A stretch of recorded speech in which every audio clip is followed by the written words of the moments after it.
we'll get into the actual presentation, right?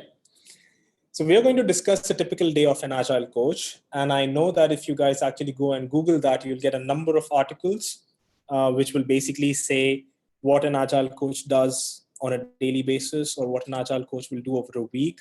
There are a few articles that talk about what do you do at 8 a.m. in the morning and how you finish, say, at 4 or 5 in the evening. That's not what we are going to discuss, right? I'm not going to discuss what you do on a minute by minute on a daily basis. What I will be covering is on a larger scale, every day when an Agile coach or an aspiring Agile coach or a Scrum Master or even an Agile practitioner who goes to office, what are the typical scenarios that you face on a daily basis and how do you tackle it as a coach? And that's what we are going to discuss, right?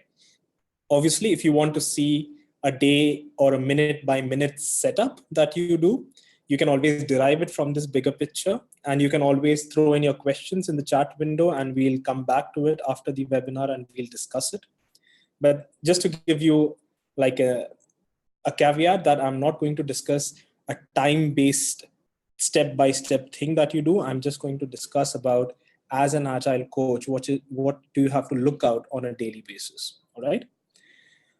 So just to give you an overview of who I am, my name is Vishal Prasad. You can find me easily on most of the social media handles by searching for @AgileMaven.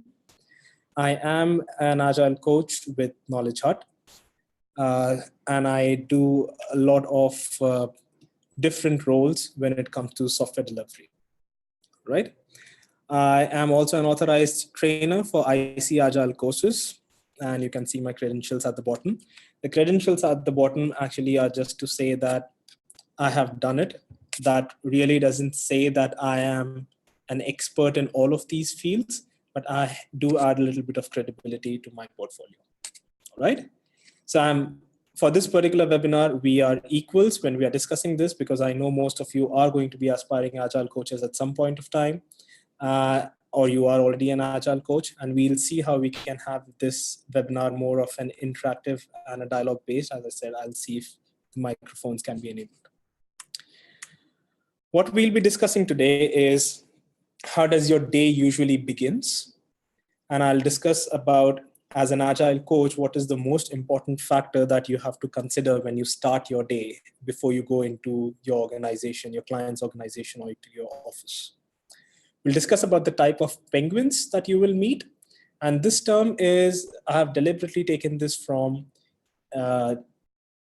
Cotter's well-known book called Our Iceberg is Melting.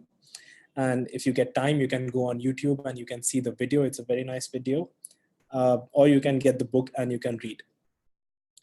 We will also see how an Agile coach actually helps define a high-performance team and what are different ways of defining the high-performance team and clarifying it to your teams. We'll discuss about that.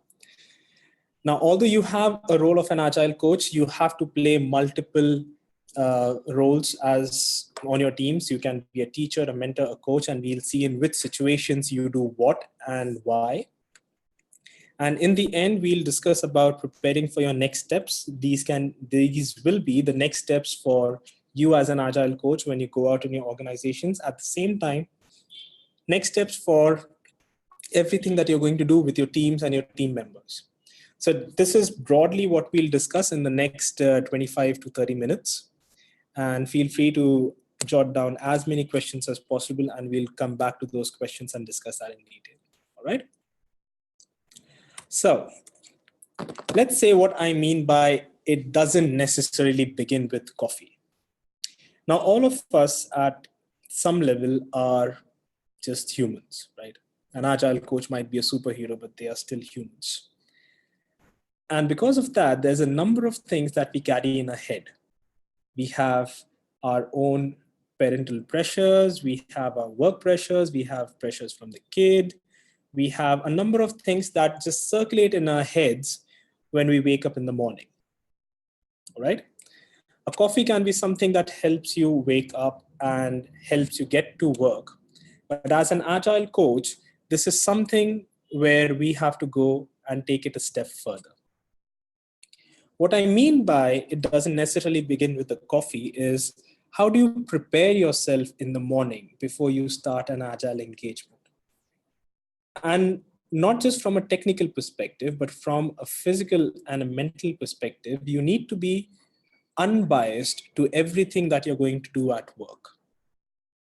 Now, being unbiased with a number of things in your head becomes difficult. And that's where there is a philosophy. If you go through Lisa Atkins' book on Agile Coaching, there is something known as creating a presence.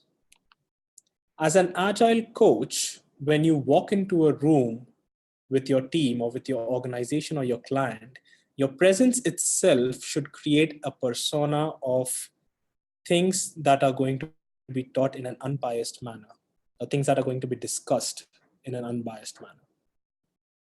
But in order to create that, there is something that you need to do from your side, which brings you to a very calm and soothing environment, right? Now, you might find that this is very philosophical, what I'm talking, but it actually is something that you have to think about. If you fight with your spouse, say in the morning before you go to office, and you are already in a bad mood, and then you have to go, and there is a person on your team, one of the teams that you're coaching, who is going through some problems with another team member, and they actually want to come to you and consult for advice, right? If you are not in the right state of mind, will you be able to give them the right advice that they are looking for? That is one of the most challenging aspects that agile coaching, or rather any coach, has to face. Disconnecting themselves from their own personal fronts and being at that moment just serving the person who's in front of them. And that's what I mean by it doesn't necessarily begin with the coffee. It begins with freeing up your mind of all of these different scenarios which can lead to a biased condition when you're doing your coaching. All right. So now the question comes, how do you really achieve that? Now, there are a number of exercises which are available out there. So even if you go and Google about exercises to clear your mind, there are a number of things that you can find. There is one that I like to do with my teams during my training sessions, which I call the Sherlock Holmes Mind Palace. Now, if you guys are fans of Sherlock Holmes, you would know that there is this thing about Sherlock Holmes where he calls it a mind palace, where every information is stored in his head, and he can go and retrieve it at any point of time, which means that he has a brilliant memory, but he keeps all of those things away in a locker, and he only goes back to them when he wants to refer it, right? So if you have seen Sherlock Holmes serials, or if you have read the book, you might be able to connect with this. If not, just go and look for Sherlock Holmes Mind Palace on YouTube and you'll understand what I'm trying to say. But if you want to do this exercise every morning before you can start your coaching assignment, the funda is very simple. You close your eyes, you imagine any kind of a place where you can store information. It can be a palace, a bank, a library, anything that has a secure locker where you can save stuff. It can also be a computer or a floppy disk or anything of a storage material. Think about each and everything that is troubling you, which can affect you on your job. Let's say that you have to pay your bills. Write that on a piece of paper and just imagine that you're locking it away in a locker in a palace. You can always go back to it in the evening when you come back, but during the day, that is something that you don't want to attend to. So it simply gets locked away. If you have had an argument with your spouse, you don't really want that to be affecting your entire day. Lock the entire argument in one of the other lockers. You do this exercise for a number of things that are going in your mind till the time your mind is completely free of all of these things. Doing this simple exercise brings you in a clear state of mind so that as a coach, when you actually go in your organization and visit your teams, you are completely devoted to them. Your attention is just your team. That's it, and no one else. right? So try it out for yourself. Don't just listen to me. That would be rubbish. Go ahead, try this exercise tomorrow morning before you go to work and see if it really helps you out. All right. It's not going to take more than 5 to 10 minutes. You can do it at any point of time. You can, if you are taking public transport, you can also do it while you are commuting to work. It's perfectly okay. There are many other things that many people do which helps them do it. So many people do yoga or exercise or any kind of activity that takes their mind away from the necessary pressures or tensions that they are carrying. All of that is perfectly valid as well. Okay. So that's how I would suggest that an agile coach would begin their typical day, by clearing their mind so that they can devote themselves completely to the team. Now, once that has happened, you actually end up going to your office. And what happens in the office is you meet penguins. Now, who are penguins? And I said, if you go and you look for Cotter's Our Iceberg is Melting, there are different personality types that you meet at work. All right. And there are multiple research that has been conducted in order to identify these different personality types. There are types which, say, if you go by the PRISM method, there are 4 types of personalities or dominant personalities. You will find some drivers in your organization. Now, drivers are typically people who are result oriented. For them, you need to achieve the result. It doesn't matter how. It may also be in unethical ways. But for them, results or positive results is the most important, rather than, say, maintaining relationships with people. All right. So as I'm saying this, try and imagine if you actually have someone like that at your workplace. So a driver can be, say, a person who's really pushy. Say there's a tech lead on your team who is crazy about writing software in a particular manner. And he may not be in the right state of mind to actually teach someone. For them, you just need to get things done and deliver. That is more important to the person than actually, say, teaching a fresher who has joined your team. That's a driver personality. Or a manager who's obsessed with deadlines. Things that need to go out on at that time. It doesn't matter even if you're working overtime, it doesn't matter to them. Those are drivers. All right. I mean, I'm not trying to stereotype, but these are different types of people that you will find in your organization. So try and imagine if you actually have these kind of people, right? Then there are someone who are known as analyticals. Analyticals are the type of people who prefer data over relationships. Okay. So if there is something that has to be, say, you have a product owner who's finding it hard time to prioritize requirements.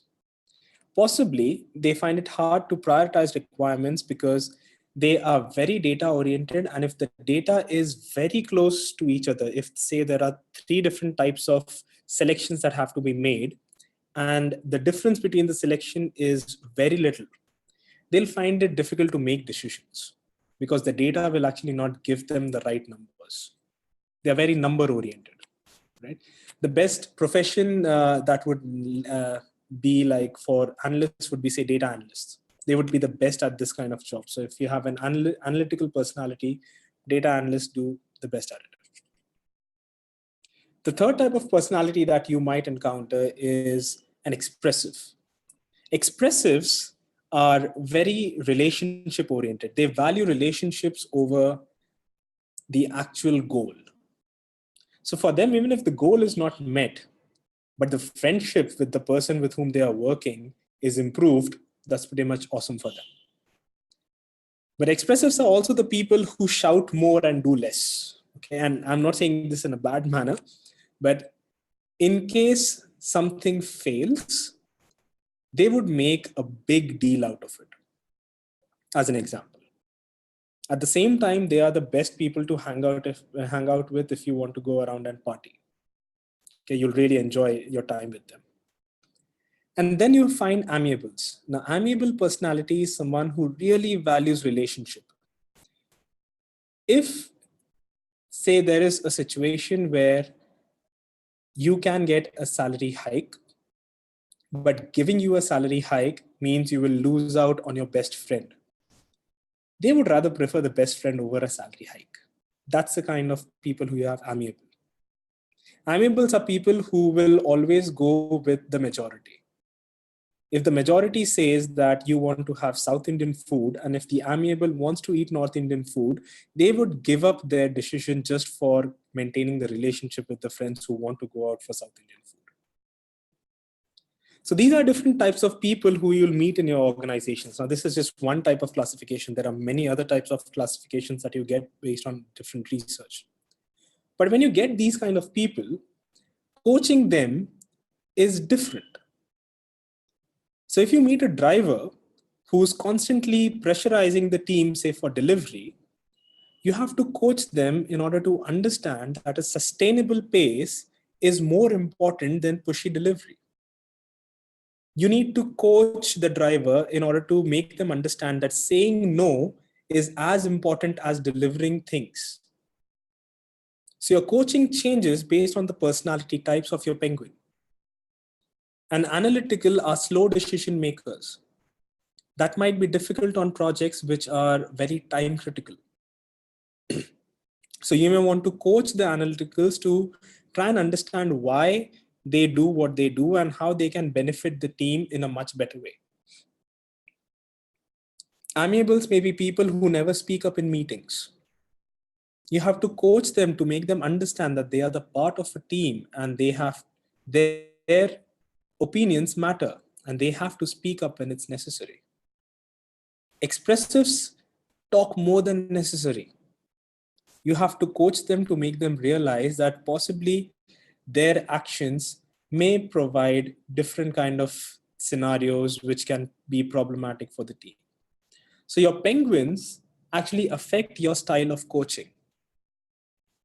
And in order to be a good coach, you have to identify what the personality type is. Unless you identify that, you will not be able to coach them or advise them in the best possible way. So once you have entered office after you have had your coffee, you are going to meet one of your penguins. And the moment you meet the first one, your bell rings in your head about what's their personality type and how you have to deal with them. Just remember one thing, under all of these circumstances, a coach is a confidence keeper. He's the person who can be trusted by everyone. So if there are secrets which are shared with the coach, it stays with the coach. The coach and coachee have a very pure relationship. They are the people who can trust each other completely. And unless you achieve that trust with your coachee, coaching them can be difficult. All right? So you have these different personality types on your team. None of the people in your team are equals. There is always some differentiating factor. But you still have to create a high performance team out of them. Now, many a times people say that Agile is a culture, right? Or Agile is a mindset. A number of times when this is said, the first question that comes to my mind is, culture or a mindset also needs a definition. And a number of times, many of us forget to do that. Especially if you say that your team is a high performing team or it's high productivity or productive team. How do you actually measure that? You obviously cannot compare one team to another because they might be working on completely different projects. They might be working on solving completely different types of problems, have different type of clients. So comparing two teams in order to say that one is more productive or high performing than the other would be wrong. But within your team, if you can define high performance for every team, and then see if your team is reaching those points that you have mentioned, that is something that can actually help you. Now, say that you have got a brand new team and you have to start off with a project in the next week. You get, say, roughly a week's time in order to motivate the team and get them into a place so that they can actually gel together and start working on a project. Possibly the first thing that you would want to do with your team is define what high performance is going to be in your team. And in order to define high performance, there are basically three things that you have to mention. One, you have to identify what are the key values of your team. All right. I'll give you examples of what values is, but you need to have a baseline of your values. People who are Scrum Masters, Scrum values, which was introduced in the last version of Scrum Guide, can easily be the values of your team as well. And that is perfectly okay. In addition to that, there might be more values that your team might identify. But even if you take reference of values of agile teams from various different places, that's perfectly okay. That's a good place to start. The second thing that you have to identify are the enablers that reinforce those values. These can be things or practices or processes that need to be implemented. These can also be people who need to be involved. These can also be a simple thing like the work timings. Enablers are things that reinforce your values. And the third thing that you have to do is identify that if your values and enablers are in place, what are the possible benefits that your team can achieve? And these benefits is what defines high performance in your team. And let's be honest, when you define high performance, your team will not achieve every point in that benefits list on day one. Probably they will never achieve it. But every month or every iteration, when you look back to your values, enablers, and benefits, you can always judge on a subjective level of how close you are to those benefits or to that high performance team. It may also happen that your values, enablers, and benefits change after a few iterations. And that's perfectly valid as well. Because as your team moves along, or if new people get added or subtracted from your team, these might change. And that's still fine. So let's take an example of how you would do this with your team, all right? Take your team in one room. Draw a simple tree on the wall or on a flip chart. The tree needs to have roots, it needs to have leaves, and it needs to have fruits. Ask your team, what do you think are the core values of your team? And ask them to write that on post-its. So one value on one post-it and stick it near the roots. So the roots are the nourishment factor. That is from where your team actually gets your nourishment. So your values can be, we will deliver the best quality software, hypothetically, or we'll make sure that XP practices are followed. These are your values. You're just saying that we want that. We will be courageous to our clients so that we don't do everything that they're asking for, but we be courageous and give them the best possible things. That's a value. So basically defining your culture, and defining culture is as important as saying that Agile is a culture and should be followed. Now, once you have defined these values, you need to know the enablers. Let's say one of your values is that pair programming is absolutely essential in order to make sure that more scenarios are identified, reviews happen as quickly as possible, so your feedback becomes faster, and you provide good quality code. That's one of your values, all right? What will be the enablers? The enablers would be that your organization is accepting the fact that two people will be working on one piece of requirement. At some level, it means that two people will be doing half the work. Agreed.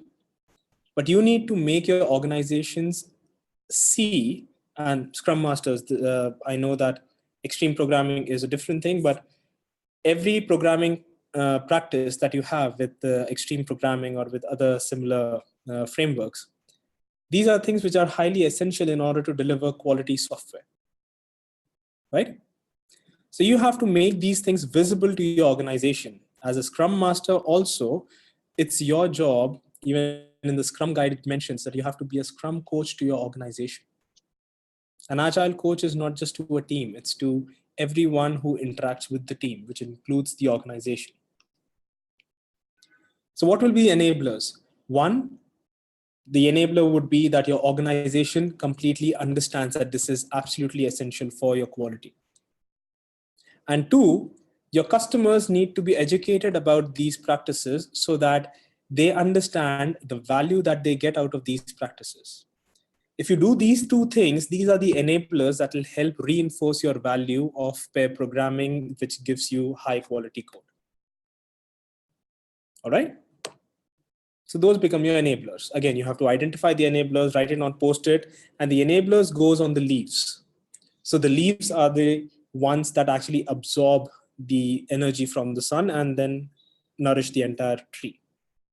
It's a high performance tree exercise. And then it comes to the fruits. The fruits are the benefits that you will get if your values and enablers are in place. So what are the fruits if you go ahead with pair programming? More scenarios get identified. So your system is logically more complete. You have less bugs because your review is happening in real time.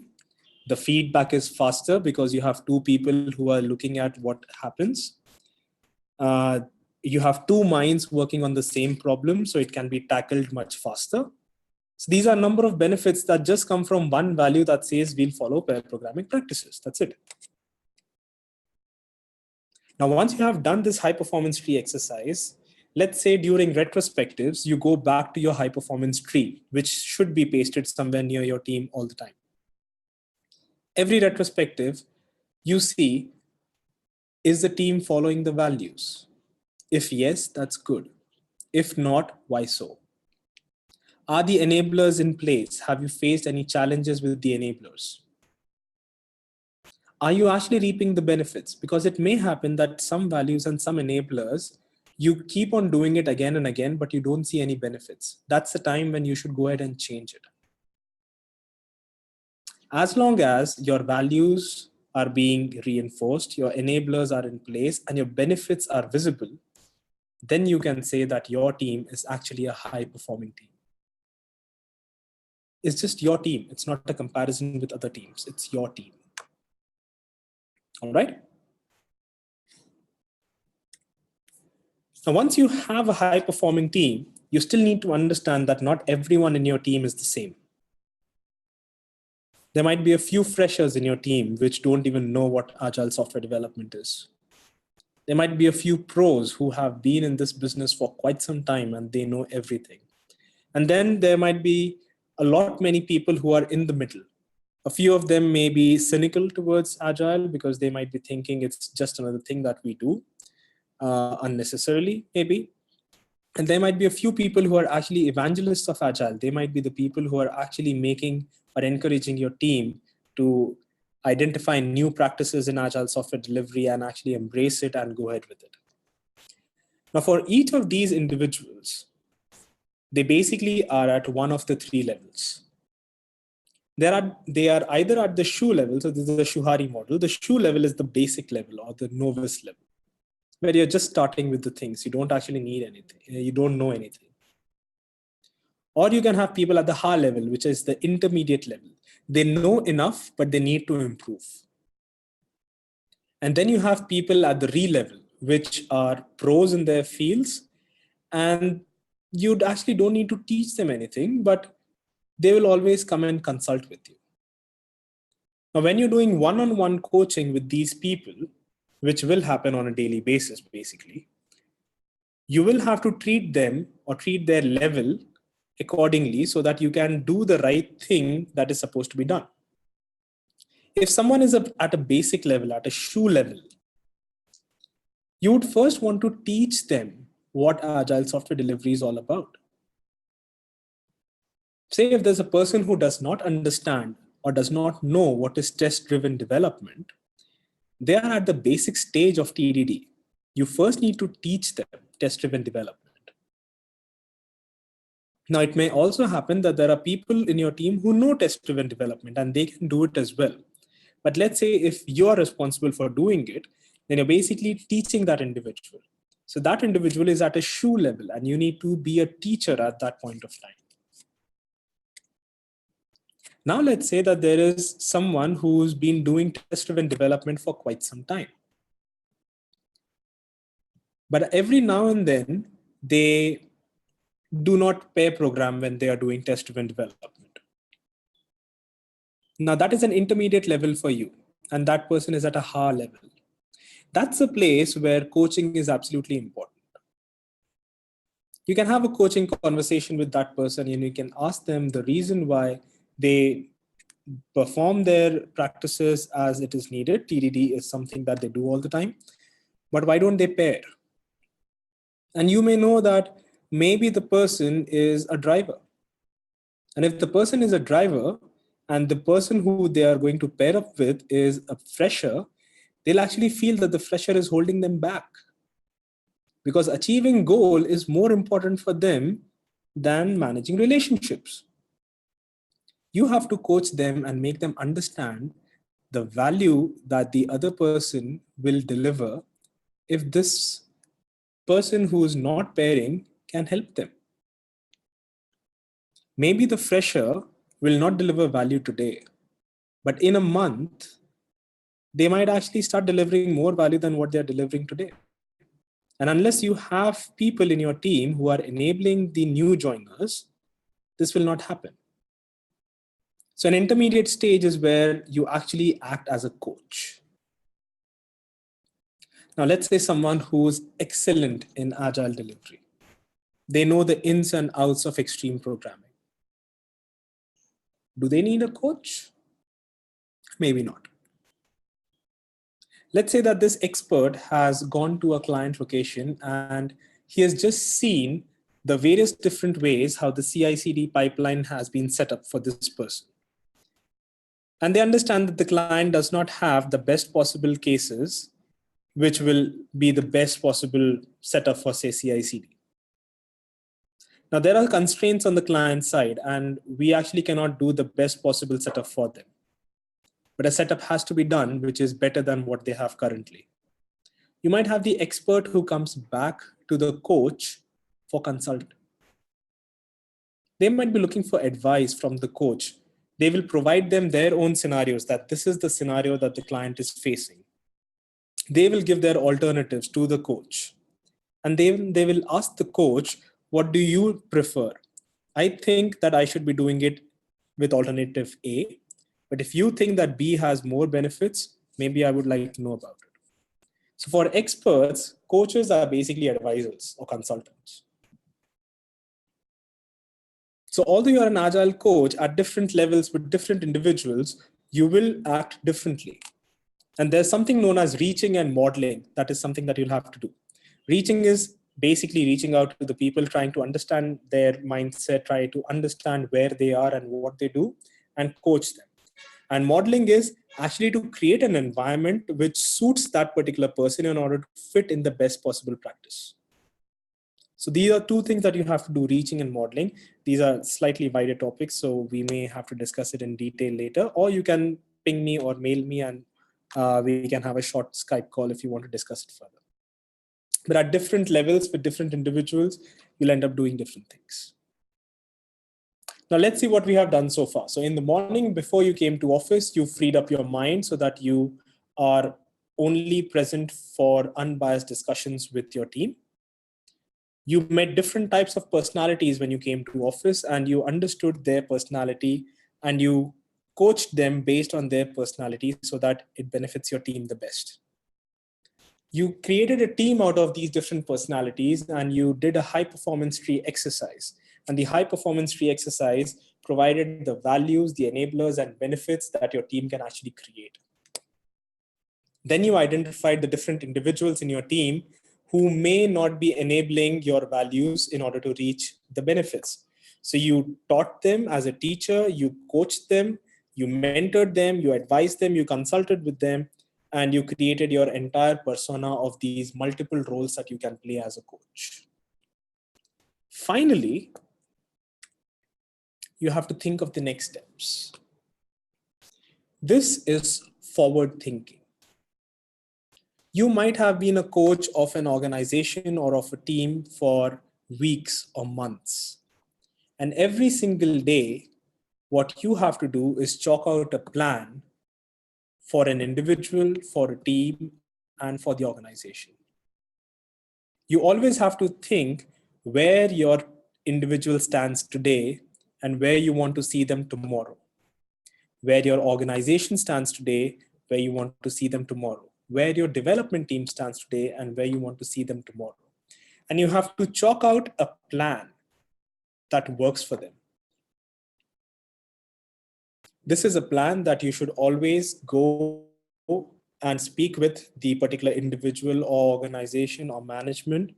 You need to be as clear as possible about what is it in your head, and you need to give them the plan so that they understand where they need to be and how they need to go there. Preparing the next steps is one of the biggest things that any agile coach would do on a daily basis, because it's not just one person that is being coached. There are a number of people, there are a number of people in the organization and teams which have to be coached. Now, there is no straightforward way of doing preparing these next steps. It depends on everything that we have discussed so far. It depends on the personality of the person. It depends on the level of maturity that they have with software delivery. So your plan needs to cater to every individual personally. As a coach, you need to create a personal relationship with your coachee. You are possibly their best friend or your work spouse. You need to be very clear about their next steps, and they need to be comfortable with the next steps. And that's basically where you have to end up with. So with that, we reach the end of the presentation. If you have questions, we'll discuss it. But if you have more questions and you would like to discuss with me further, you can either find me on my social media handle @AgileMaven, or you can email me at vishal@agilemaven.in. Let me stop sharing the presentation and go and check out the questions.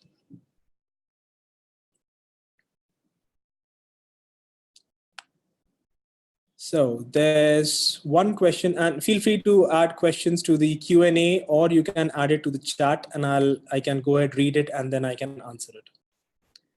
Let me see if I can enable the, okay, so.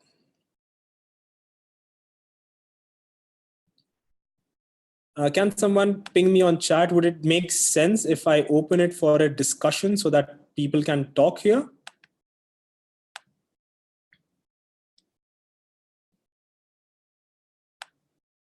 Okay, let's first answer the questions and then I go to that.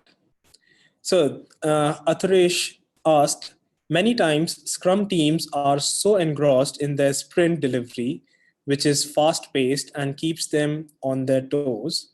They do not really pay attention to discussions on values, forming high-performance teams, etc. How do you address such disinterest? That's perfectly valid. So let's put it this way. If you go through the Agile Manifesto, there's one principle that talks about you need to proceed at a sustainable pace. So in all sorts, Agile delivery is not about delivering faster or delivering, as you said, on your toes. It's more about delivering at a sustainable pace. And by sustainable pace, it means that your team is not getting distressed. They are not getting tensed. They are not being pressurized for delivery. Now, although I agree that this is something that happens in most of the organizations, and especially if you're in service delivery, this is slightly a common scenario, especially if you have people who have gone to client locations, made promises, and then come back, and then now it's on you to actually deal with it. I would say if you're an agile coach, or a scrum master for that matter, considering it's a scrum team, it's your responsibility to educate these different parties or different stakeholders, and by stakeholders, I mean everyone in the team and everyone outside the team who are part of your project. You need to make them understand the benefits of a sustainable pace. And there are various different exercises or talks that you can have, which will make them realize this important factor. But as a coach, you need to see how your team can move away from fast-paced environment to a sustainable paced environment, because that is more important. There is also a notion of slack time, right? So slack time means your team shouldn't always sprinting. Now sprints are just another word for iterations. Okay. When you're sprinting, you need to still understand that you have to provide slack time to your team members. Slack provides you time for, say, learning new technologies. It provides you time to think. It provides you time to relax. Slack is something that creates more innovative ideas. Slack is time when people actually discuss and bond as a team. So Slack is very important. So for this particular question, we are saying that you're in a fast-paced environment. You need to move away from fast pace and go to a sustainable pace. And sustainable pace does not have a definition. It's basically what your team can go with, right? So you have to figure out with your team what is a sustainable pace. Possibly take them away for a half-day exercise, do a high-performance tree exercise, and ask them, what do you think will relax them more at their work? Work needs to be fun. It doesn't need to be like stressful. All right. And I understand it's not easy. Agile coaching is not easy. Okay. Siva asks, can there be a role called technical scrum master who conducts the scrum ceremony and also does coding and development? Okay. Technical scrum master is something that I have also started seeing in many places nowadays. I wouldn't see a scrum master is a role. It's not a person. It's a role played by a person. Nowhere in the Scrum guide does it say that a Scrum master should cater to only one team. Okay. A Scrum master can cater to multiple teams, but what Scrum guide does say is that a Scrum master should be a full-time Scrum master, which means that they should always pay attention to enable their teams as much as possible. They are the enablers for the team, right? So that the team is perfectly free in order to go and do what they want to do. Now, let's say that you have a Scrum master who doesn't have to do a lot of enablement on the team, and they have a lot of time in their hand. If you go by less framework, it would make sense that they become Scrum masters for multiple teams, so up to 3 teams, so that they are still in the same mindset of being a full-time Scrum master, but they can enable multiple teams at the same time. If you are saying that there's a Scrum master who is also doing coding or development, let's for some time say that you're not Scrumming. Okay, you're just doing a simple iterative development. Doing simple iterative development need not mean that you're not agile. Let's be honest about that. If you go through the Agile manifesto for software development, there are 4 values and 12 principles. As long as your team, your Agile software development team, can withhold those 4 values and abide by those 12 principles, they are still agile in nature. All right. So forget the title of a Scrum Master for some time. Let's just say that you have a team which has 1 BA, 1 QA, 2 developers. And the BA says that, hey guys, my workload of churning out requirements is faster than you actually doing it. In that case, I will spend some time in taking care of your enabling matters, something like a Scrum Master. So you don't give them the title, but they can still go ahead and do it. So your Agile team needs to fulfill values and principles. It need not only be Scrum principles. Scrum is an excellent framework. It gives you a free set of mind to do things. And it's not necessary that you always do Scrum. There are other things that you can do as well that makes you agile. So possibly see what are the different things. I wouldn't say that you cannot code if you're a technical Scrum master, you can code. That would be something that is incorrect, considering that Scrum doesn't have a role like a technical Scrum master. But you need to see how your team is set up. And if your setup helps you be more agile, there's nothing wrong with it. Right? Okay, Hemal asks, is it compulsory that all people in the team having same number of experience to be part of self-organizing team? Absolutely not. That's a big myth. And here's why it's not the case. Let's give you an example. And I would want you to, okay, let's see if it's Hemal, right? Hemal, let me see if I can enable.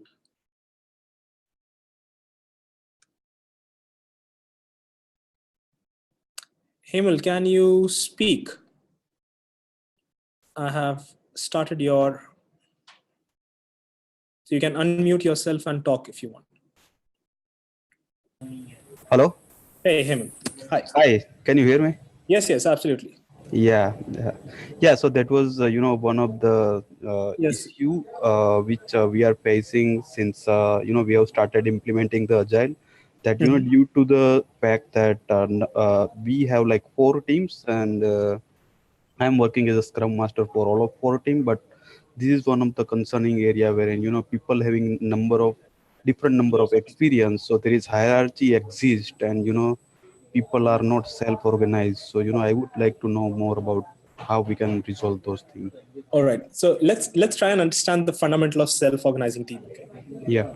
A software development team or an agile software development team has 2 basic values. I'll just keep you on mute, okay, so that there's no disturbance. Yes, sure. Right. So a delivery team has only 2 objectives. They are self-organized and they are cross-functional. And both of these terms are highly confusing. Okay. Let's say that you're a Scrum Master. If I say that you're a Scrum Master and these are your 4 team members, and I want you to divide these 4 people into 2 project groups, how would you do it? Hemal. So you're a Scrum Master. I give you, say, 5 people. I say these are your 5 development team members. You have to divide them into 2 project teams. How would you do it? So I would pick the the skill set which I would require in a project, and that's how I would pick the people based on the requirement of the project, and I would pick the people and create the team. Right. So you as a Scrum Master will pick the people and form 2 teams, right? Yes. See, this was actually a trick question. The moment you do that as a Scrum Master, you have actually lost the factor about self-organization. If your teams would be self-organizing, you would bring those 5 people in a room. As a Scrum Master, you will tell them, hey guys, you are 5 people. These are 2 projects and we want 2 teams. Go ahead and discuss amongst yourselves how you would divide yourself so that it's the best suitable fit for these 2 people. That's how you actually make a team become self-organized. Getting the Yeah. point? You're taking a step back so that you can make your teams more independent. And that is the whole purpose of self-organizing.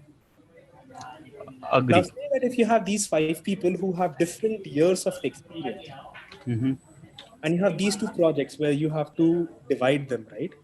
Yeah. Let them figure out what will be the best possible solution for them.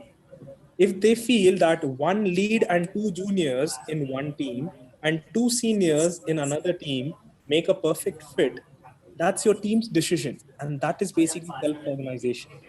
Your team is self-organizing themselves. So you are not actually responsible for it. It is the team who's responsible for it.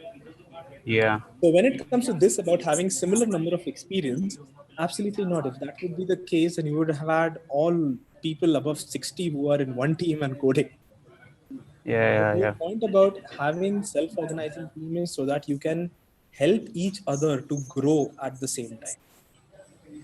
Okay. So yeah, yeah, and considering that we all have this notion of project management in our head where resource management becomes one of the most important things, most of the time self-organization is something that is misunderstood. yeah. But That is true. that's the beauty of it, right? You give that uh, that responsibility to your team. You don't have to think about their number of years of experience. Let the team figure out. Yeah, but do you think that if provided that much of freedom to the teammates to decide, like who will be working on what, and if they do not realize that, like, though we say that we'll provide them all the required knowledge, but if we will provide that much of freedom to teammates, do you think that sometimes it will invite the failure of the project itself, because they may be excited to learn new Failure, things, so but failure is not bad, right? And yeah. failure always comes with experience. Now, here's the thing. There's one principle in the Agile Manifesto that says that we trust our team members that they'll do the best possible work. We need to Mm-hmm. just trust them. And this is Yeah, more like swimming. You push them in water and they will understand that you're basically making them more responsible. yeah, And yeah, yeah. the more responsible you make someone, the faster they grow.